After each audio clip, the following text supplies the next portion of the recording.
Come on, 2, 3.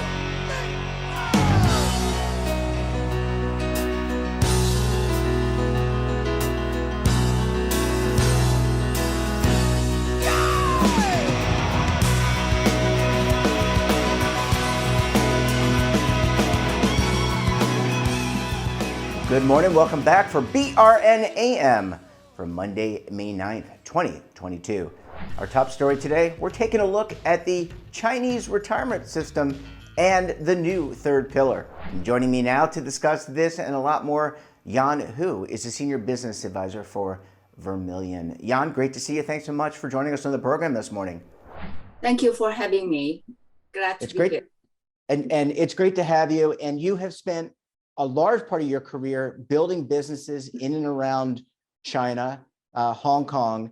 We're going to talk about the new Chinese pension tier, but we're going to do that in the second segment. What I want to do now is let's bring the audience up to date. Can you describe, or at least start describing, the Chinese retirement system as it stands today? Sure. Thank you for having me, and pleasure to be here. China is, as you all know, is a country with a huge population. The latest census says it's 1.4 billion. So you can imagine how much challenge it is to provide a pension to 1.4 billion. So traditionally, China is the pension only offers to urban workers and civil servants. So for vast majority of a rural population, there were basically no pensions. So there's a famous saying in China called having a son is your pension. That's why you probably have heard in the past that when China adopted the one-child policy in 80s, 82, I believe, or late 70s, that a lot of girls, pregnant women or family wants to have a son than girl. And because sons is your future pension. So that has been the tradition for many, many years, 1,000 years or 100 years. And that's what the vast majority of Chinese rural population relies on. But comes back to the three-pillar, China has a so-called three-pillar pension system. The main pillar, or what we all call even today, is the backbone of the pension for urban population, is called the urban workers pension, basic pension. So that's called the Pillar 1. The Pillar 1 pension has gone through many reforms. The major reform took place in mid-90s, late 80s. I was working in China in insurance industry, so I was heavily involved in advising Chinese policymakers during the reform process. Of course, all the World Bank, ADB, OECD, American government, Australian government, all major international countries have been lending a lot of support to help China to do Social Security reform. The main piece, the centerpiece, was the Pillar 1 pension, which is the basic pension. Basic pension basically covers all the urban workers. Back then, again, in 80s, before China opened door, reform its economy is basically dominated by state sector. There were no private sector, it's all state sector. So before that reform, every worker is covered, or civil servant was covered, basically as a pay-as-you-go and DB plan style. But in late 80s, and the government did the reform, that becomes employee and employer joint contribution, DB plus BC, a hybrid. But at the end of even there's a DC component, but there is literally a DB plan. It's divided. For example, employer contributes 20% payroll into pension, and then you employee contribute 8% to individual account. So you work minimum 15 years, and then you can get your pension at retirement, and you get a portion from your the employee's contribution, and then all of your individual account contribution divided by a annuity factor, which is 139, for example, for men, and 179 for women.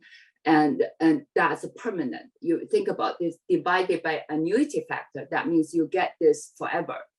Yep. Well, So, well, but I'm sorry, I didn't mean to interrupt you, but just real quick, what is generally speaking, what is the retirement age of somebody in China? Here in the States, as you know, it's 65, 67, people are working longer, but in China, when they established this plan, what was the normal retirement age? okay, this is where I'm going to come to very early. We talk about to raise it, but this has not been done. You can guess. You guess. There are two, okay. For male worker or everybody, it's a 60. For female worker or civil servant today, for blue collar worker, it's a 50, Okay. 50. And if you work in desk work, like your white collar, you retire 55. So China, this age, so-called retirement age, was stipulated like 50 years ago in the law.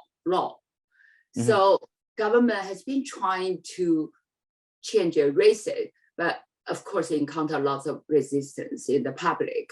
So it has not been done, but it's being officially put into the government. The policy is going to happen in the next few years, and will be a gradual raising of retirement age. But back then, 50 years ago, Chinese average life expectancy was 70. Now it's a 77. Think about. Yeah, I mean, it sounds, and just to follow up on that, it sounds very familiar to here in the States. I mean, the miracles of science and technology, better healthcare seems to be similar in China. People are just living longer. That I guess, Jan, is a problem in some ways for the traditional pension system. Worldwide problem. And I'm talking about 77 is average, but when we talk about urban residents, that's higher, that's 80. Like if there's a census done a couple of years ago in major Chinese city, is beyond 80, 83. Like Beijing, Shanghai, where living standards higher. It's much higher, but of course, 77 is a national average, including rural population. So you think about when your pension system is designed based on 70, and then now life expectancy raised to 77, and then you still have the old annuity factor. So that means government will have to bear this longevity risk because it's mandatory pension. Every employee in the company or must participate. The other figure I want to tell you, Chinese pension contribution of 20% by employer, 8% by employee is only part of the so-called social insurance program. Every employer will have to contribute somewhere between 40 to 44% on top of the payroll for each employee for their social insurances. The social insurance meaning pension, medical, unemployment, maternity, workers' injury. And then there's another fund called the housing fund. So this is a heavy burden to many employers. And so the employer contributions somewhere between 40 to 44% on top of the payroll. Yeah, I mean, that is certainly significant for a lot of reasons. Most importantly, I would imagine if you're trying to be productive and grow your company, to have this huge amount of what I would call a liability is significant. Jan, I need to take a very quick break, but when we come back, we'll talk more with Jan about the Chinese pension system, and we'll take a look at Tier 3. That's the new pillar of the Chinese pension system. You're going to want to stay tuned right here on BRN AM.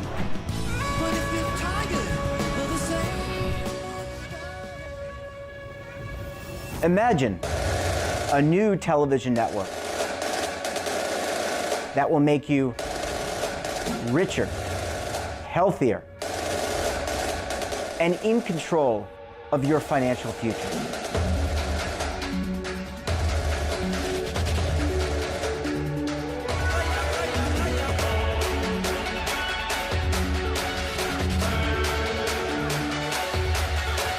This network is for the policewoman in Nashville, Tennessee, the baker in Dubuque, Iowa, the teacher in Lexington, Kentucky. We want to make the idea of savings and retirement culturally relevant. But what do you see as a defining issue of the midterms, especially for the smaller businesses? I mean, they are the lifeblood of the American economy.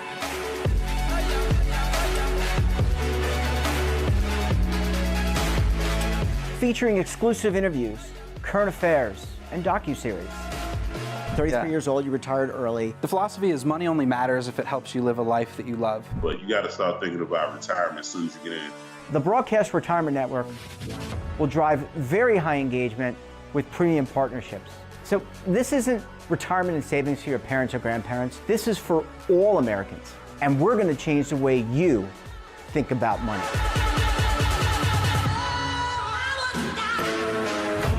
Welcome to the next frontier of retirement and savings. This is BRN, the Broadcast Retirement Network. Are you stuck with a low credit score? A credit report and score that's causing you to be denied credit or pay higher interest rates than others for the same things? Then do what Terrence did and call Credit Repaired for your free credit evaluation to help restore your credit. I started thinking about buying a new house, and my score wasn't where I needed it to be. I called and spoke with one of the representatives, and we just had a good conversation, and I liked what he was saying. Just one call for his free credit evaluation was all it took to start back on the track to repairing his credit. I'm seeing the deletions and I'm getting the report, so I know something's being done. It does make a difference to me. All it takes is one call to get started. Credit Repair has given me a second chance to have a better credit score. Don't let a low credit score hold you back another day. Do what Terrence did and make the call for your free credit evaluation. Call 800-819-4152. That's 800-819-4152. Again, 800-819-4152. Welcome back. We're talking this morning to Jan Hu, Senior Business Advisor for Vermilion. Jan, thanks so much for staying with us this morning. Thank you. Glad to come back. Yeah, it's great. I haven't lost a guest yet. I'm so glad you stuck through it with us. A lot of good information about the Chinese pension system. And one of the questions that I know we were talking about offline, let's talk about the replacement ratio, the replacement rate for both Pillar 1 and also Pillar 2, because I think that's pretty significant. Yeah, as I mentioned earlier, Pillar 1, the employer's contribution is a heavy burden to them, especially for many private sectors. When you contribute 40 to 44% of the social insurance, which is mandatory for them, the replacement rate ratio has been also designed as a very high as a 50%, or actually 60% originally, now lowered as longevity or all the government finance issues, and then now it's almost lower to 50%. It is expected to be further lowered because Chinese government just simply cannot pay forever the 60% of its public or its citizen of 1.4 billion population. Yeah, so I mean, that's huge. Yeah. It's a huge liability on.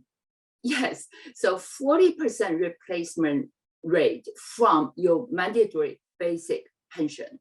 Then it comes to Pillar 2. Pillar 2 is a voluntary scheme offered by employer and is heavily regulated. At the moment, it was introduced around 2005, and now basically only state sector employers are willing to offer it. I said, why? Because that's another contribution on top of pay, and most private sector opt to not to cover it. They rather give you employee cash. And then another reason very significant is that private sector's lifespan, or private company in China, is only 3 years. So both employee would not want to say, okay, as a long-term pension as my future benefit. They want immediate benefit, which is cash. That's why Pillar 2 basically doesn't, there's very few private sector company participating Pillar 2. And Pillar 2 covers about 29 million. Oh, wow, that is pretty, that's much lower than 1.4 billion. Let's talk about Pillar 3, because this was announced recently. I reached out to you to get a little bit more information. Pillar 3 sounds to me, and you'll correct me if I'm wrong, like a defined contribution plan that we would have here in the States, all individual driven, so that the employee contributes and you make investment selections. Is that correct? Actually, it's not like 401k. It's not like a Pillar 1, Pillar 2, which is totally employer driven. Pillar 3, which is called in Chinese term, individual pension. This individual pension plan scheme has been talked about for many years. And there are numerous attempts and pilots being taken place in the previous couple of years. But this new so-called third pillar is more like in US term will be your retirement pension account, what do you call the IRA? Okay. And 401k. In Canadian term will be RRSP. In the US term will be more like IRA. Okay. Basically, there's no kind of plan per se. There will be financial institution can offer target date fund, offer their plan or their product, basically put their product on the platform. They're like a bank or insurance company or fund company, and there will be, it's totally voluntary, and government only cares about that. Here's the limit. Every year you can contribute up to 12,000, which means 1,000 yuan divided by 7.6 or 6.7, that comes to US dollar. So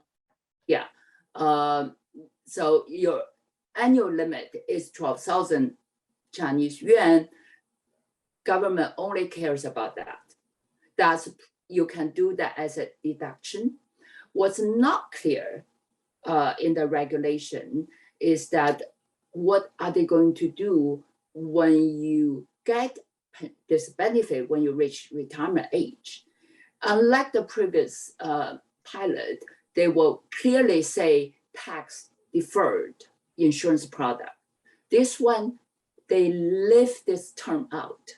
So that means there's a room for the regulator in the future to decide when you reach retirement age, this income will be taxable or not. That's undecided. That's very important. Yeah, it is for a lot of reasons. Yeah, so that's the only limit at the moment. Government did say that they may raise this 12,000 limit further in the future. Again, this is only introduced recently, although been talked about many years, and we're still going through a pilot phase, experiment phase for 1 year. Yeah.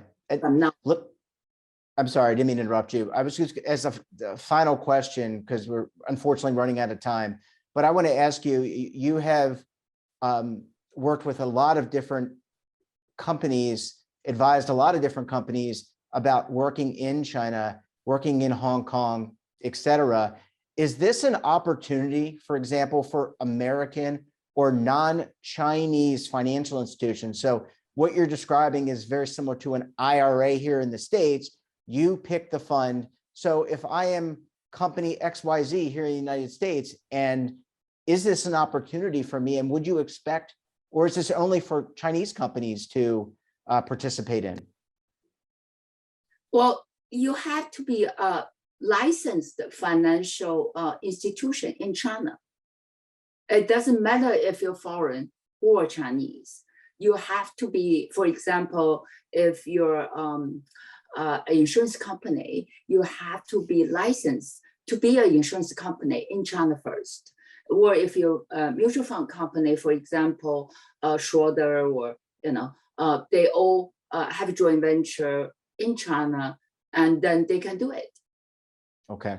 And is there, I know you mentioned that there's a pilot program, but let's just say hypothetically, I'm just thinking about there's 1.4 billion.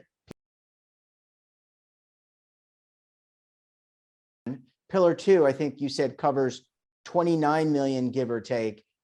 How much, what is and this is, Pillar 3 is completely voluntary. Is there some type of assumption that you're hearing about how many people could participate in Pillar 3? Okay, I need to make a correction on the Pillar 2. Pillar 2, there are two components. The Chinese government doing a lot of things in the last 20 years in the pension system. There's another, in the Pillar 2, 29 million, that's for enterprise workers. There's another component called the occupational scheme, which covers about 40 million civil servants. They just recently, in last 3 years, coming into Pillar 2 as well. So we're talking about 40 million civil servant and 28 million. Okay. So that's the Pillar 2 coverage. Okay, so it's still not 1.4 billion, so that there's quite a differential. But back to the, I'm sorry, go ahead. Pillar 1, although China has 1.4 billion, of course you have babies, you have children. So the total real coverage is 1.02 billion. Okay. Included in the basic pension. Yeah, it's still pretty significant. I mean, even if you leave the little kids out, eventually the kids are going to grow. You would think the kids will grow older. They're probably going to be a part of it. They're going to have babies at some point too. But this Pillar 3, and I do apologize because we're running out of time. But Pillar 3, I mean, what could you see? 500 million people participate? Is that reasonable, or is it much less than that? No, will be much less, because China is such a diversified country, and Chinese Premier Li Keqiang famously said about 2 years ago that China still have about 30% of its population living on the I wouldn't say poverty, but living on 1,000 yuan per month. So which not very significant. They may not similar to people here. If you're low income, you may not have the discretionary income to participate. And that is the problem. I would think not only here in the States and in China, but everywhere. I have to say, this is a great development, and certainly for the capital market, and it's a very promising area. But in the near future, I hold a very cautious, optimistic view, because a lot of young people, even in the affluent population, they think that housing, to buy house, to buy car, education are the most important spending. This is a excess money to put into retirement in 40 years later. So this wouldn't be their priority. Yeah. And then, I'm sorry. Yeah. And for older people, medical expenses becoming their top priority. So the pension is not top priority for many people. Therefore, and the other significant concern I have is this money, unlike mutual fund, you can buy and sell. When market is doing well, you sell. Market is not doing well, you hold, right? Whereas pension, you lock in until you retire. That will place significant limit on young people when they consider how do they allocate their assets. Yeah, I agree. And it's listen to you talk about what drives young people and more mature people makes me think of, it could be the same conversation here in the States. People always think about today. They never think about tomorrow. And we still haven't figured out how to get them to think about tomorrow. Jan, we're going to have to leave it there. Thank you so much for joining us and breaking down this new development and for educating us about the Chinese pension system. Really appreciate having you on. Thank you very much for having me. Well, that wraps up this episode of BRN AM. Have a topic of interest, somebody you think we should talk to, drop us a line. And don't forget, for all the latest security news and lifestyle, wellness, finance, tech, so much more all in one place, check out today's edition of our daily newsletter, The Morning Pulse. Want to search our archives? Check out our latest content? Well, visit our website and our streaming partners like Amazon, Roku, Samsung. You've got over 100 to choose from. We're back again tomorrow for another edition of BRN AM. Until then, I'm Jeff Snyder. Stay safe, keep on saving, and don't forget, roll with the changes. Waiting here for you to take and drink of. But if you're tired, come on. Now is your opportunity to co-create content around any topic on the first lifestyle and wellness network. Reach a global audience through our platform and co-own exclusive branded content. All of our programs are available on demand and also as audio-only podcasts, so you can take us on the go. Broadcast Retirement Network, available anytime, anywhere, and on any device. Are you being audited? And do you owe the IRS $10,000 or more in back taxes? Is the IRS threatening to take more of your money? Don't fight the IRS alone. The Tax Doctor is here to help you negotiate your tax bill and reduce your stress. The IRS can freeze your assets and seize your bank accounts, but you can stop these IRS actions. The Tax Doctor will work with you using our years of experience to represent your case to help you get the best resolution under the IRS guidelines. Help is here to deal with the IRS to reduce your stress. We've handled thousands of cases, so we know what we're doing. If you owe $10,000 or more in back taxes, do not call the IRS alone. Call a Tax Doctor now for a tax emergency analysis. Call 800-224-6439.